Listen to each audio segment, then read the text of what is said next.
नमस्कार भावांनो बहिणींनो, भयाला द्यायला लागले साबुदाण्याचे वडे. पहिले रेसिपी टाकेले म्हणून सगळं साहित्य दाखवलं नाही. सकाळची घाईच वेगळी राहती. आता मला तुमच्या दाजीचा डबल नाश्ता बनवणं हेच बनवायचा. हे काढून ठेवलंय सगळं साहित्य. दूध आणि याच्यात मिरची पावडर. हे मिरची पावडर म्हणते हिरवी मिरची. गडबडीत तसंच होतंय.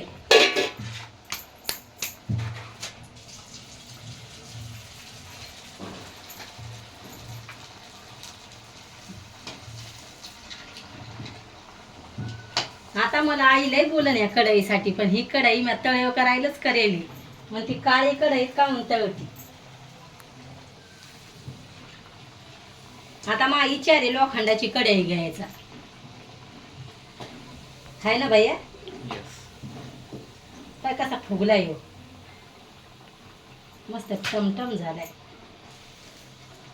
आज काय मी स्पेशल रेसिपीचा हेडो नाही. आज तुमच्या संग गप्पाच करीन मी, पण मला टाइम नाही ना, म्हणून म्हणलं आता बनवतानाच हेडो बनव. काळा चहा बनवलाय भैया. काळा चहा घेतो इथं. काळा चहा स्पेशल. त्याला काय आवडत नाही, दुधाची चहा घेतच नाही त्या.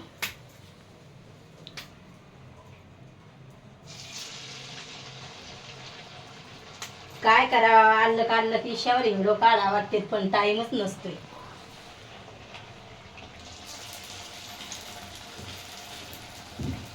थोडा अलीकडेच पडला होता हे.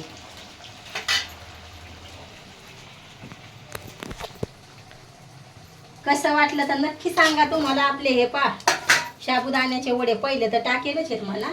आता दाजीसाठी स्पेशल तिखट बनवणं लागेल. मग त्याला फोन करावं लागेल मला नाश्ता करायला या म्हणून. नाश्ता करायला काही येत नाही. पण हरसू भैयाला बरेच दिवस झाले वडे खायचे होते साबुदाण्याचे. आहे ना भैया.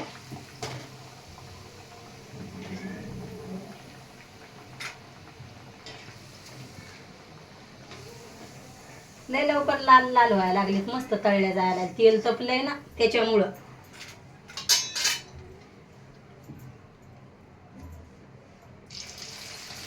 हलका दाब द्यायचा असा. मग मुरल्यावर तर हे पीठ मस्त मुरल्या जाते नाही सगळं. मग तवा हे फाटत नाही.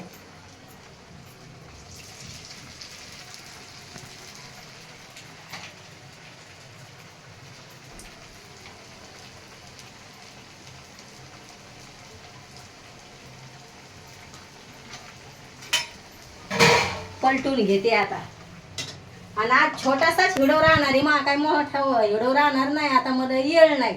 बाय भावांनो बहिणींनो, भेटते उद्याच्या व्हिडिओ मध्ये.